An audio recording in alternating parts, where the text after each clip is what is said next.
me, that'd be great. Welcome to everyone. Great to have you online today, or if you're listening on our catch-up recording, welcome to our online masterclass with Dr. Kate Ringvall from the Galactic Sustainability People, Planet and Profit Project team. We are going to be going into the climate risk reporting for public and private companies. So this masterclass is really timely and one that we're very lucky to have Dr. Kate here with us today as one of our leading members in Business Women Australia. So before we do start, I'd just like to acknowledge that we are meeting on sacred, sovereign, Indigenous lands around Australia. We've got women dialing in from all around this gorgeous country that's been lived, danced and celebrated on for 60 to 120,000 continuous years, depending on where you may be. I'm on the land of the Noongar people of the Whadjuk people of the Noongar Nation.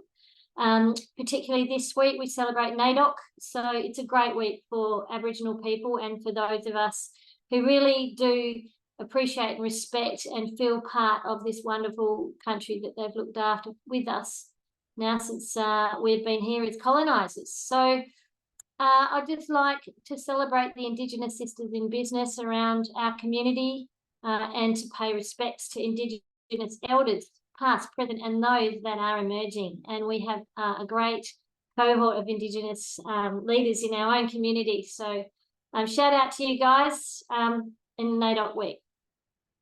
I am Lynn Hawkins, the National Director of Business Women Australia. I founded Business Women Australia with a buddy in 2015. She's since retired, but we've really been an incredible organisation that's been built on co-creating our program with our members.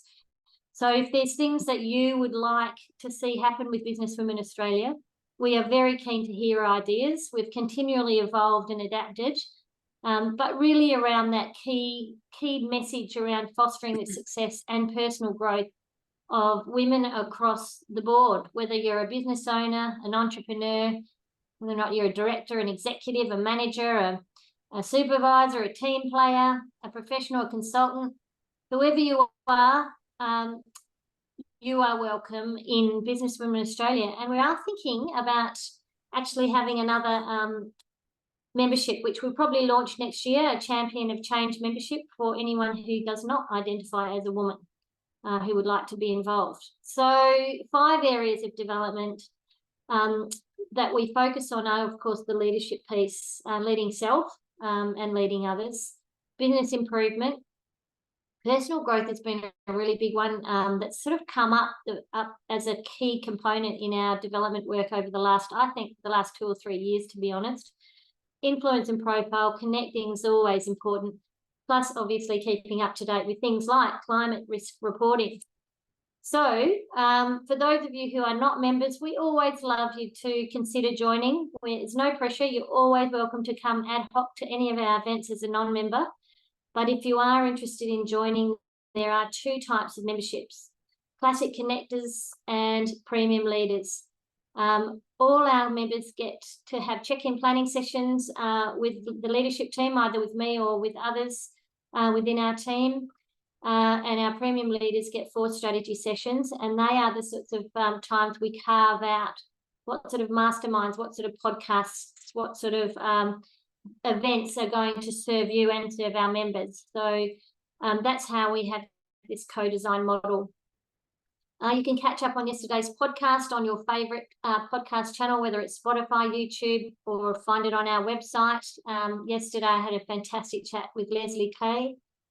She shared her story, the ups and the downs of having a $60 million business that led to burnout and now has actually shaped the purpose that she has. We're partnering with Leslie Kay. We're actually going to be launching a program for C-suite and aspirational women. It's a 12-month peer group program. So if that sounds like something that you want to be a part of, reach out to me or Leslie. We're taking applications now. We'll have the information on the website very soon, but we'll be launching a start date, I think September this year, all things going well. We've got the 17th of July in Perth Cheese Chats and Wine, hosted by Vida Carlino. Our theme this month is Stop Fixing, They're Not Broken. Love that theme. 20th of July in Melbourne, Conversations and Connections are being hosted by Catherine Dixon and Kerry Nobes out at Rob Dolan Winery. So for those of you that are up in East Melbourne or near the hills, or even if you're not, it's worth a drive. I went last time they hosted one up there. It was really good. It's always nice casual conversation. And on Sydney, Chats, Cheese and Connection Roundtable, Martina Saudi Microsoft is hosting a Thriving for Success conversation on the 26th of July. And we also have a mastermind that day with Helen Nan, who's one of our Brisbane-based certified financial planners, who is also an author and a key spokesperson, I think, for the AFR on financial matters. But she's sharing the simple approach for building $1 million or more millions of dollars portfolio as an investor. She's a great believer, which I am too, in the importance of compound interest. 31st of July, online Q&A on cybersecurity. We're going to be talking about team training in particular. What can you do with your team? How do you get them up to date so that you are secure? And Katrina Ford will be our mastermind leader on that online Q&A. Always lots going on. So that's just July, and August is looking as busy. So if you are not a member, please become one or think about one. If you're like to follow us in our group on LinkedIn, on our company page, or see what's going on our website. We have our calendar events on our website page, so you can always check there. And subscribe to e-news. So we have our e-news that comes out once a month. We're also now open to partnerships and sponsorships. It's the first time in 3 or 4 years that we've decided to offer sponsorships again with BWA. So we're open to new partnership ideas. And that's enough about BWA. I might have taken up a little bit more than I had intended. But we're so fortunate to have Dr. Kate Ringvall today. And she's here to simplify the climate risk reporting requirements, to share best practices and to present a cost-effective compliance solution that will be launched in time, if not already, for when our climate reporting requirements are. And I'm going to stop sharing this and head over to Kate. For those of you who haven't met Kate before, she's a bit of a superstar. I met her originally when we first started BWA in the boardroom of HLB Manjud, I believe, when you were working with IKEA. Yeah. It just goes to show how I never give up on anybody. It took me years to get you to join as a member. I did. She comes in loud and strong. So she's the leader in the sustainability and circular economy field. She's been working, studying, exploring the many facets that make up sustainability as we know it today. She's got a master's in public policy, PhD in planning, and her areas of expertise are in circular economy, sustainability in business and in branding, in urban planning and in cities, transport-oriented development and energy efficiency in the built environment. She's an absolute superstar when it comes to anything around this very important part of our planet's healing. And she was we were talking about the fact that it's not just about renewables, but regenerating things now. It's all that's it. It's the latest thing. And I sounded so smart at my last PWN meeting when I said that to all the climate guys. They were like, yeah, you're right. And it's like, well, just goes to show I hang out with some pretty smart women. It makes me look smart. Kate's worked in government. She's also worked for large corporations. As I mentioned, she's been with IKEA when I first met her. She was with GHD most recently in Canberra, leading the circular economy agenda. But she's also back in WA. I'm so glad we've managed to entice you back to the West Coast. Sorry, those of you who's looking for the East Coast, but it's so good to have her down the road as co-founder and governing fellow of the Galactic Cooperative. And they're leading the way in the development for a circular economy. So over to you, Kate. Thank you, Lynn. Thank you. And thanks everyone for coming along today. So this is a large and moving feast of a topic. So what I've tried to do today is really be short, succinct, and have enough information in the presentation that you can take it with you. So I've shared it with Lynn and LJ, and then if you would like it, just get in touch with them and they can send it on. So I wanted to start with some useful links. Don't bother about trying to copy these. If you'd like them, take them with the presentation. So there's a lot of information around. Treasury.gov.au is probably the first place to start. ASIC, hopefully everyone knows who ASIC is, the Australian Securities Industry Investment Commission. ASIC looks after businesses. They're the regulator for businesses. They also have quite a bit to do with talking about how this reporting stuff is going to work. What I haven't seen so much is how it will work in practice. We know the deadlines, we know what will need to be reported, we know who will need to report, but I'm yet to see any of the detail, what I would want to see at least, on how it's actually going to work in practice. But here's a list of some of the things. There's our website, there's Climate Clever. They're really good for measurement of your impacts. And there's some other sort of bits and pieces on news of who else is talking about what we're talking about today. So I wanted to cover off really on three things: the what of mandatory climate risk reporting, why and when, and everything around that. Before we do that, let's unpack the vernacular that exists in this space. And there's so much use of these words that aren't correct. And I have a particular, shall we say, wagon that I sit on. I am in the sustainability camp. I've been in sustainability for nearly 30 years.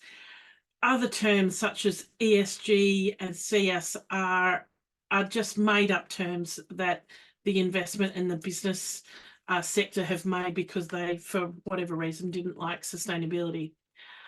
Corporate social responsibility, that is the S in sustainability, the social sustainability. It covers everything from, a business's social license to, the things that they might do to accelerate and kind of amplify the good things that they're doing as a brand. Sustainability is really covers everything in this space. It's the economic, social and environmental implications that sit across everything that we do. Sustainable development really is also a bit of a misnomer.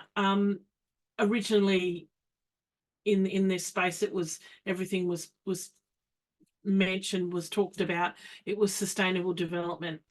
In my humble opinion, sustainable development is a misnomer. You can't really have development if you want it to be sustainable. The two aren't actually terms that go well together. You can have a version of that, but development kind of implies that we can keep going beyond the limits of the planet, and that's really not a feasible option. So the other three terms, ESG is probably the one term that I find quite difficult.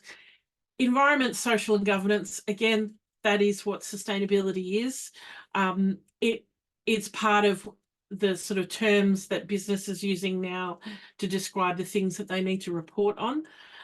Governance is about how do you report, how do you implement and integrate those sustainability principles and aspects that you need to. Environment, social, obviously that's pretty clear. The one that I've been focused on for the last 8 years is circular economy. And really for me, circular economy is a concept that has led from things like cradle to cradle design, having design that basically doesn't create waste. So the three principles in a circular economy, first is designing out waste and pollution from the very beginning. So not creating waste as an outcome from the very beginning. Second is keeping materials in use for as long as possible in a cycle of production and use. The third is regenerating ecosystems, which is what Lynn was talking about before. Net zero is essentially the action of cutting our emissions. Whatever pollution we have, we want to cut that to zero. And even sort of moving on from that, we want to have as little as possible as an emission. We want as little as possible as pollution, and whether that's waste or otherwise. Any questions on that before I go on? Does anyone have a glaring sort of question about any of those terms that what I suggest is that we'll keep an eye on the chat box, and I'll stop you when it makes sense. Great. Just so we can keep the flow. Great. At the end, I'd love to hear your thoughts on Europe's demands for suppliers to not just be carbon neutral, but carbon positive. It's going to have a massive impact to us in Australia. Yeah, and it's going to have a big impact on markets. I mean, obviously, I come from a commercial perspective, and I don't think we're ready for it. But let's talk about that at the end and scoot on, because you've got lots to cover. Sounds good. All right. So what are we talking about? So climate risk it is also a big topic, but essentially, if you can think about it in the realm of business, it's any impacts that will place undue financial risk on your company. And we're talking about climate change risk. So is it natural disasters? It's implications on your insurance, its implications on where you locate your business, anything that affects that bottom line that comes from a climate change implication. So there's a lot happening in this space. Essentially, the government has changed and updated and added legislation, and it's come out of a process from, you may have heard of the TCFD, and that's the Task Force on Climate-Related Financial Disclosures. This was an international movement started about 5 years ago that really started the business world into the process of understanding and measuring the impact of climate change on business operations and activities.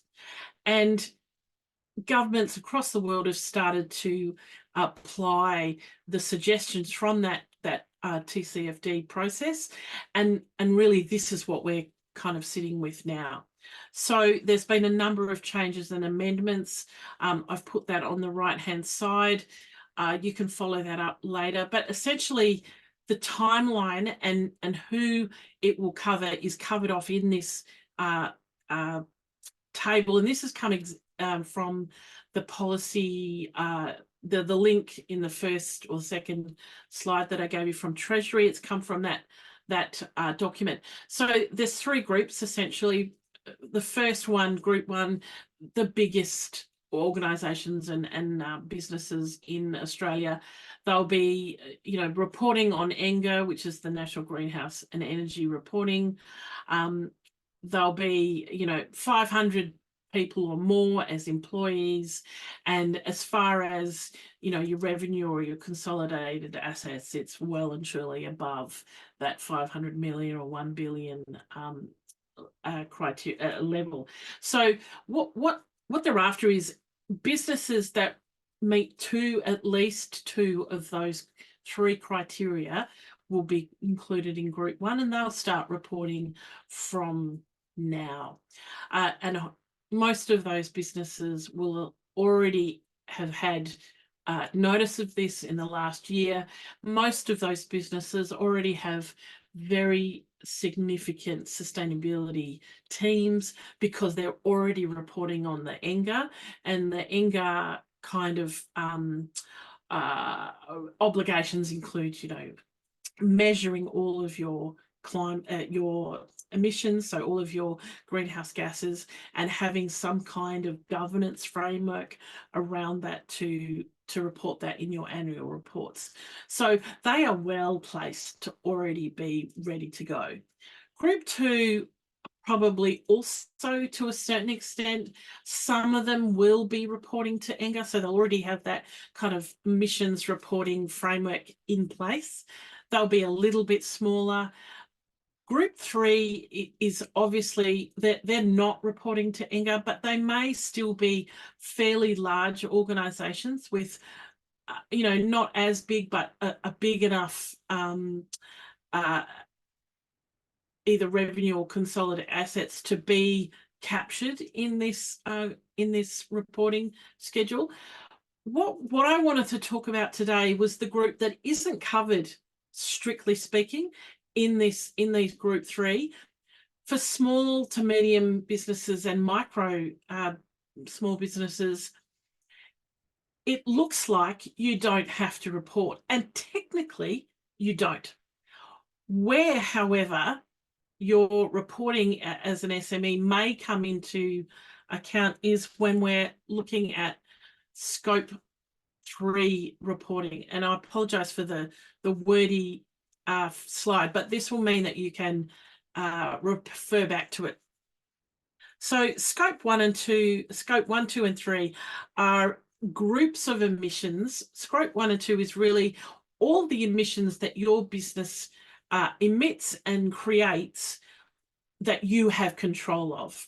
So it's your buildings that you own, it's the cars or the transport that you own and operate. It's anything that you have control over through ownership or a property, whatever that encompasses.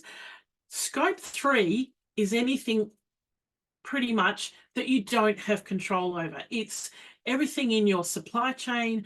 It's everything associated with whether it's your finance or your investment activities or everything outside of your, you know, the perimeter of the things that you can control directly. So sometimes that could be your customers. It could be your staff, because technically you don't own your staff, you just employ them. And you don't control their behaviour outside of your workplace. So it's talking about how do they get to work. So going back to IKEA's example, they were really clear that the scope 3 emissions were where their biggest vulnerability was. And if you can think about that, IKEA uses 1% of the world's wood and 1% of the world's cotton resources and feeds more people than any one single restaurant. So that's a lot of resources. So what they came to realize was if they did not start looking at that scope 3 emissions, i.e. anything that they don't control. So at that point, they did not control any of the forests that they got their wood from. And even though many of those forests were within the sustainable forestry legislation, they weren't always performing in the way that IKEA would want them to. The same with cotton and cotton fields. So one of the things that they did was start buying forests and wood plantations so that they could control how those wood resources were grown in a sustainable way. The other thing that they did was, so IKEA doesn't own their own transport. And in Australia, we did not own any transport. So we had to go into a sort of MOU relationship with the transport provider and the provider of the electric vehicles. And with the transport provider, we said, we want you to invest in electric vehicles. And we think the best way for that to happen is to provide really good contracts. So long contracts with with a really good dollar amount so that they would have that incentive to invest in electric vehicles. And then together we went to the electric vehicle producer, which was in Melbourne, Sea Electric, and we said, look, this is what we're trying to do. Can we go into an MOU type relationship with you so that you will provide us with, you know, is it 10 trucks a year or whatever that is? And so together, the three of us, or them, set about developing this relationship. And that's how IKEA has now delivered zero emissions transport for their scope 3 emissions. And that was a really quite gutsy move on their part. It's certainly not something that I've seen anyone else do, but that is one way of actually approaching how do we manage that scope 3 emissions in our portfolios. So for small businesses, you know, obviously that's probably not something that they're going to be able to do, but where scope 3 requirements for disclosures will hit most small business is in the supply chain. So if you are in the supply chain of a large business that has to report in that group 1, 2, or 3, by default you will be reporting something that they require to be reported. So that means that you will need to probably have some understanding of your emissions or your impact. You will need some kind of governance framework for how do you report, how do you demonstrate that you have a sustainability framework in your business. So is that a sustainability policy? Do you have some kind of understanding of what are your emissions and how are you going to reduce them? Do you have plans to implement renewable energy, for instance? Do you have an understanding of your waste impact and how you will change that and reduce your waste impact? So all of these things will necessarily become part of what small businesses are starting to report, in the same way that many of those small businesses will have been impacted already by the modern slavery legislation. So what do we do now? What do small businesses do now? And really part of my purpose in Galactic Sustainability has been to really provide that platform to support small businesses, because I think small businesses, you know, we are one too, we get lost in the noise that's happening, particularly in this space, because it's all focused at the moment on the big end of town, and the small end of town is kind of getting lost in that. So here's my list of requirements.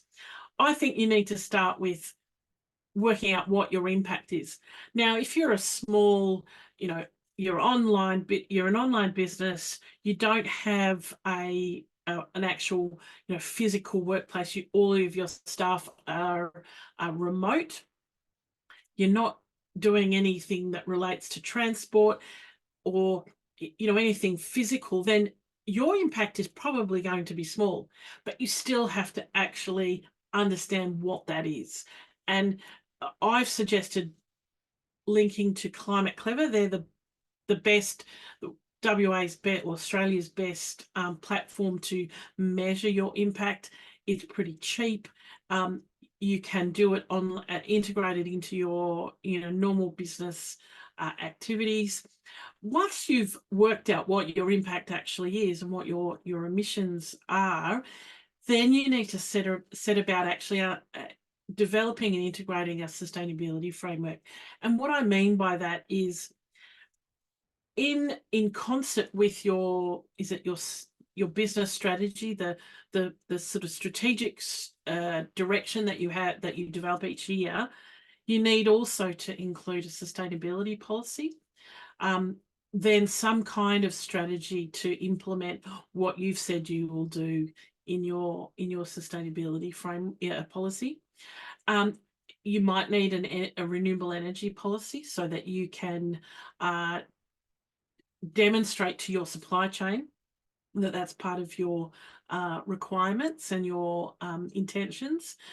You may need some kind of waste strategy, depending on what your business is and who you are, how you supply your business activities to your supply chain. Other things that are really helpful, definitely having a modern slavery policy and action plan is really important. You need to be able to, it's not enough just to have a policy to say that you will not be participating in modern slavery. Hopefully nobody is, but how do you actually demonstrate this? How are you actually working out where, if slavery exists in your supply chain, you need some kind of a framework around that. So yeah, that has to be included in your sustainability framework.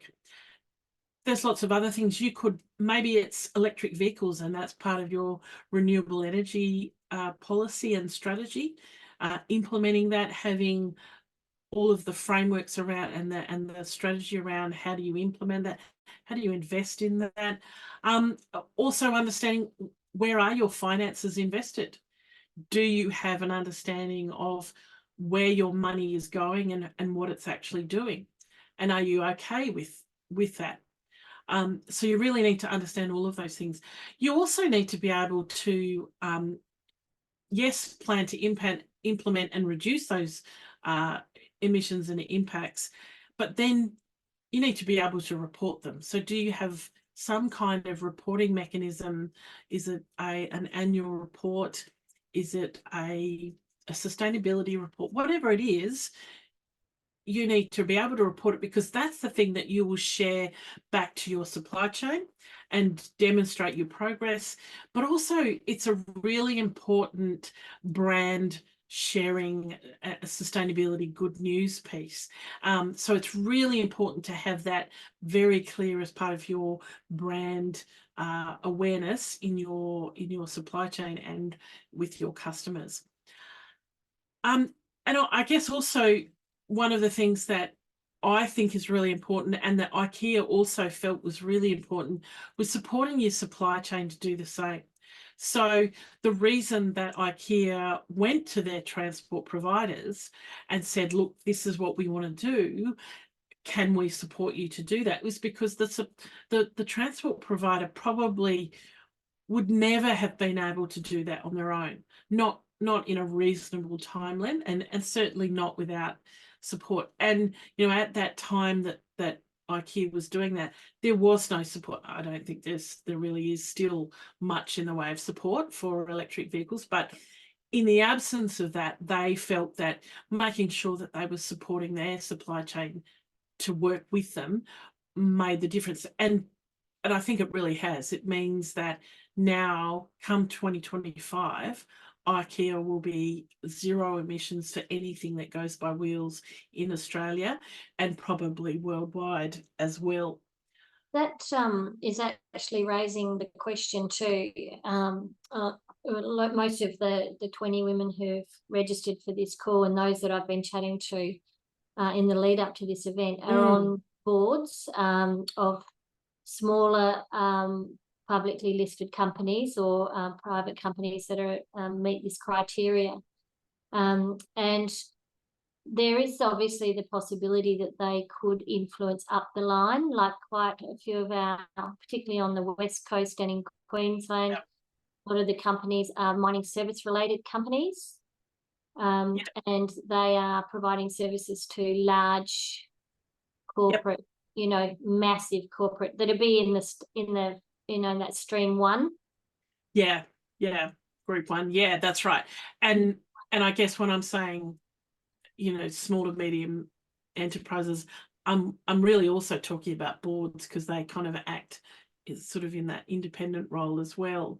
And yeah, private or public listed or anything in between.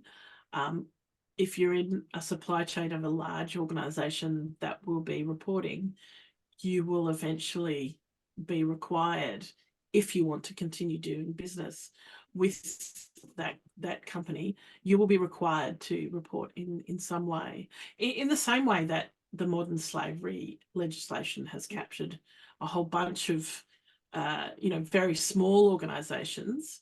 And in my opinion, there has been very little support for that, for local government, for small businesses. So seeing that, I really wanted to be able to provide the support to the SMEs, because it doesn't have to be very complex. And I know that list might look a bit daunting, but really in truth, it's actually not that difficult. You don't have to have someone like me on board.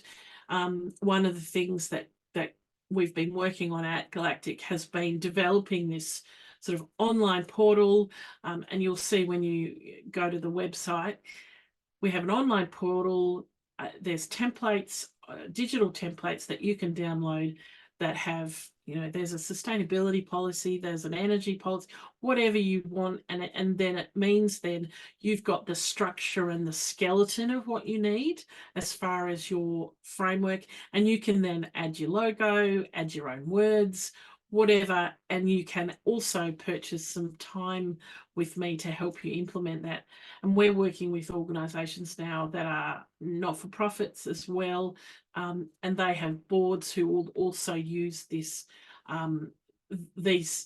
documents to really provide the kind of basic framework that all organisations will eventually be required to do, because that's how ASIC is, or that's where ASIC is moving.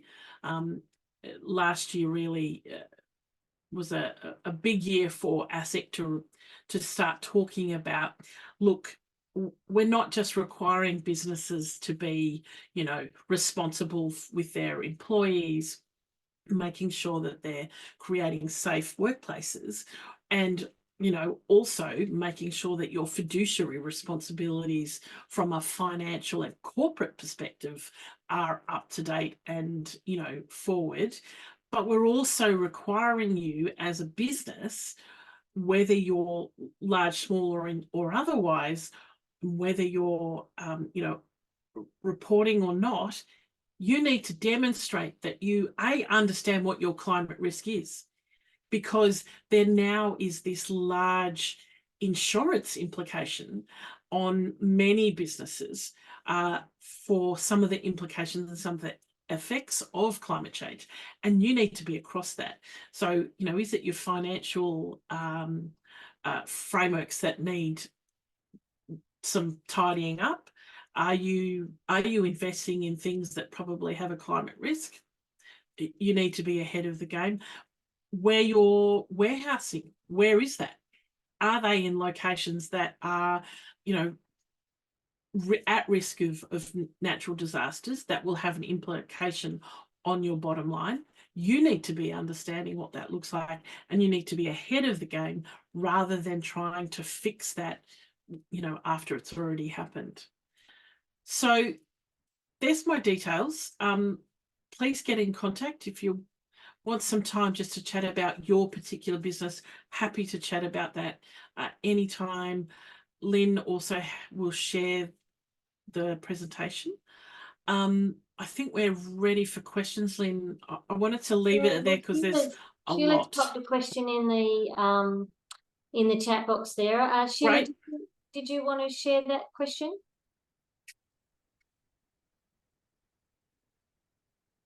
You're on mute.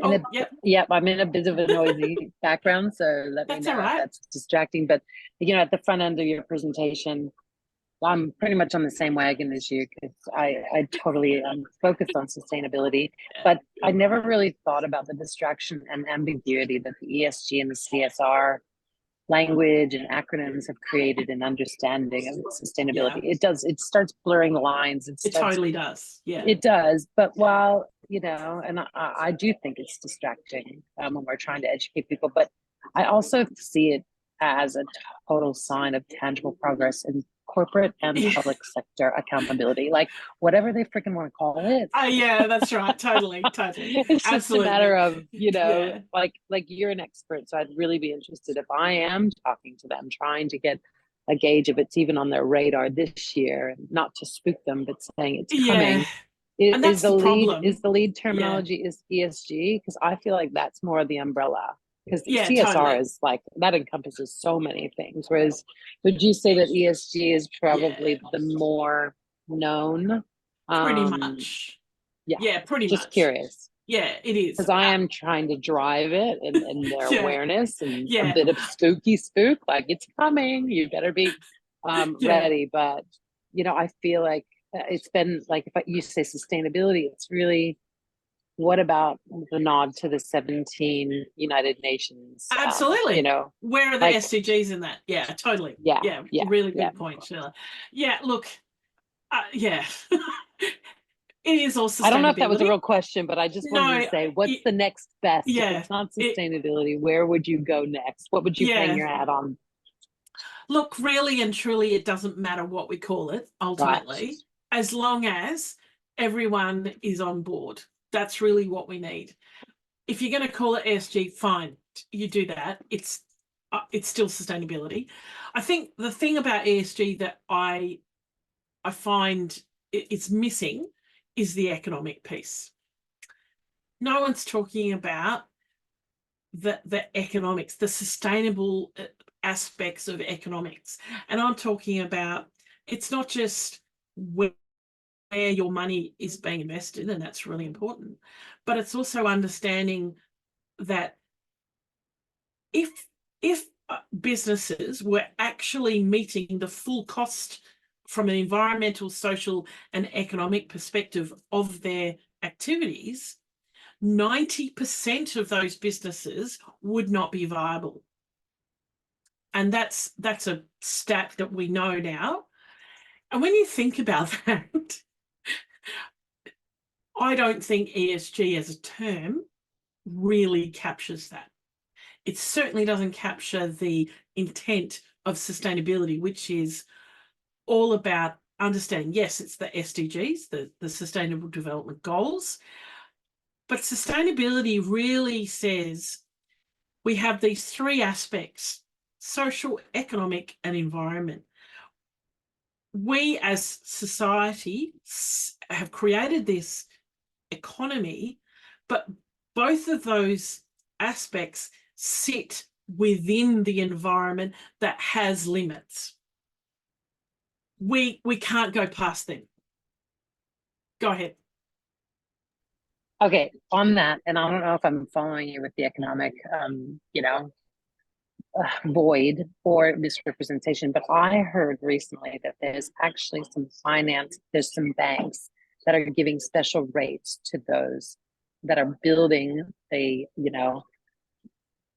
product that are discounted rates for those that are demonstrating sustainability actions, so they can not see the erosion of profits and help and incentivize and reward those companies that are doing the right thing.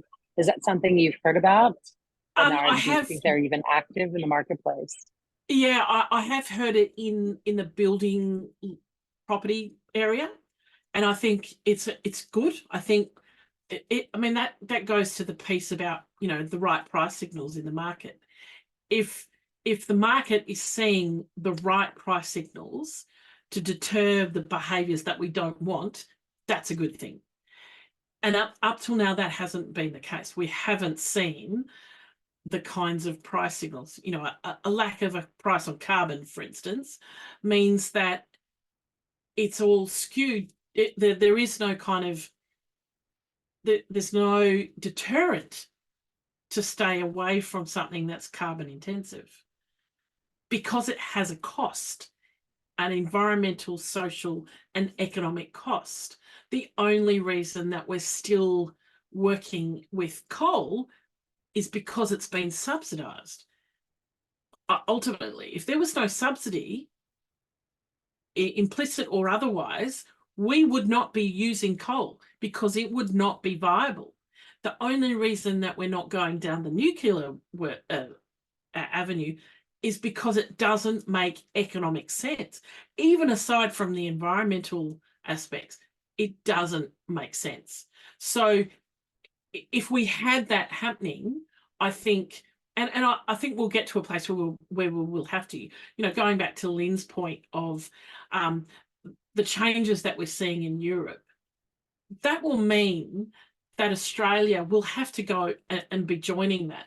We will have to have a price on carbon eventually, because otherwise we will start being impinged on financially. And you know, who wants that? I don't think the government wants that. Great question. Anybody else? Anyone else? Kylie, what's coming up for you? Do you want to unmute yourself and share who you are and what's bubbling up for you and your interest in this? Pop yourself off mute. Yep, there we go. Hi, Lynn. Thanks for inviting me along to this and really interesting talk, Kate. I found it great. Thank you. I chair a large not-for-profit. Yep. We don't have to comply with these sorts of things yet, but we're about to start development on some, we're doing a whole bunch of stuff with our master plan and starting some property development, and I want to start including a focus on this. I've been trying to work out how to include a focus on this. Right. And so I'm really just trying to educate myself as much as I can on some of the options. And I think, I mean, I chair the Finance and Risk Committee, so I'm going to start pushing this in a lot more. Yeah, I think that's important. Yeah. I think it's much more now a conversation around risk. Yeah. And it's not just climate risk, it's really and truly, this is corporate risk. Yeah. Not only to the business that you do every day, whether it's a not-for-profit or not, it's about the brand awareness. Again, whether you're a not-for-profit or not, it doesn't really matter. It's all the same. And I think, yeah, and that has dollars attached to it. Maybe not if you're not so much if you're a not-for-profit, but eventually it'll get to the point where you won't be able to attract funding and donations if you're not demonstrating that you're also on board. Yeah. Okay, if we're starting something, then we may as well start including it now as soon as we possibly can. Absolutely. And I feel like if people are starting to, if we highlight it and start bringing it to people's attention, then what's measurable becomes achievable. And absolutely. Absolutely. And look, one of the businesses we're working with at the moment is they're a not-for-profit. And they're in the sort of education scholarship space, and they are they're sending young people off into the world on scholarship through a sort of from a trades background. But part of their expected outcomes is that they come back with sustainability skills, but they haven't actually got it integrated into their scholarship sort of process. And so that's what we're working with them at the moment to do, and making sure that they have that kind of really basic framework to be able to report back to their board, to their donors, you know, and to just the general public, why it's important, and that they're covered as far as the risk to them, both from a, you know, brand perspective, but also, you know, that they're not sending, say, their scholarship winners off to a country that has no kind of you know, awareness of this space, because that would be risky. Yeah, awesome.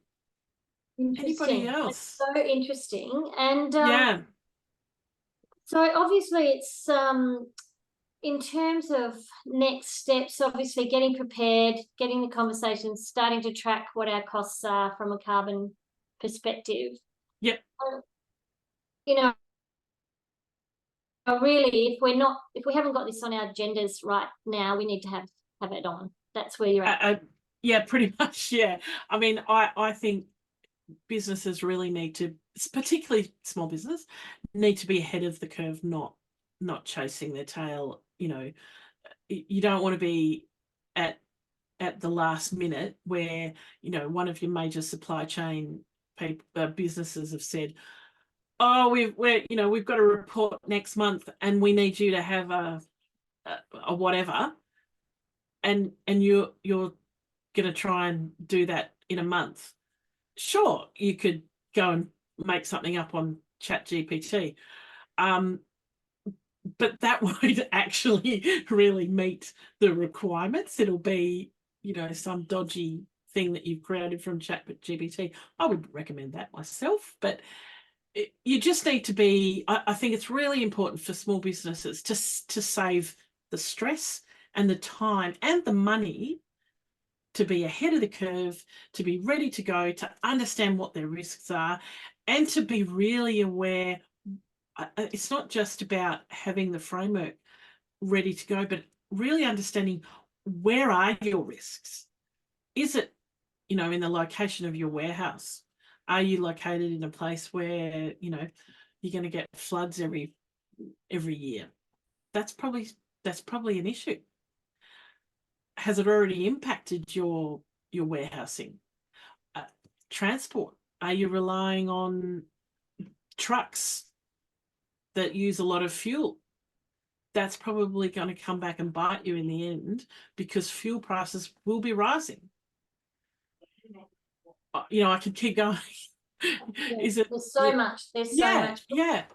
Well, I think this is probably a good place to wrap it up. Are there any more questions that we've got from our group? I know that our focus is obviously on Australian reporting standards, and we've got Kairi on the call, and she's got a foot in Singapore as well. I'm sure the Singapore exchange. Everyone will be doing it. Yeah. Yeah, I think it's just happening everywhere around the world, and everyone's aligned with these sustainability requirements globally as a part of the UN focus. So absolutely, yeah. I mean, we're a global world now, so if you aren't sending your products or your services overseas, your supply chain will be. Absolutely. And look, for those of you who are on the call or listening to the recording, look, thank you so much for being a part of this. If there's more climate or sustainability type topics that you want Dr. Kate to dig into as a part of our program over the next 12 months, please let us know. We're developing the program.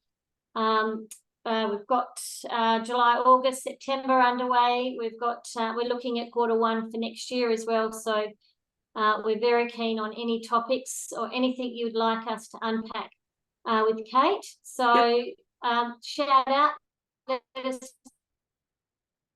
know. We are more than happy to accommodate whatever knowledge sharing, whatever things are coming on the table that Kate can help you with. And I totally encourage you to connect with Kate on LinkedIn and reach out. Yeah, absolutely. To her. Kate.r Galactic Cooperative. Galactic. It'd be great, I think, to really connect in with a proactive approach to this and to all the other issues. I mean, it's just anyone I know who's on a board or in small business or in public companies. Yeah, they're just saying here's another thing that they have to do, but it's better to be on the front foot with it. Absolutely. Happy to help. Thank you very much, everyone. Thanks, everyone. Have a good day. And we'll see you at our next one.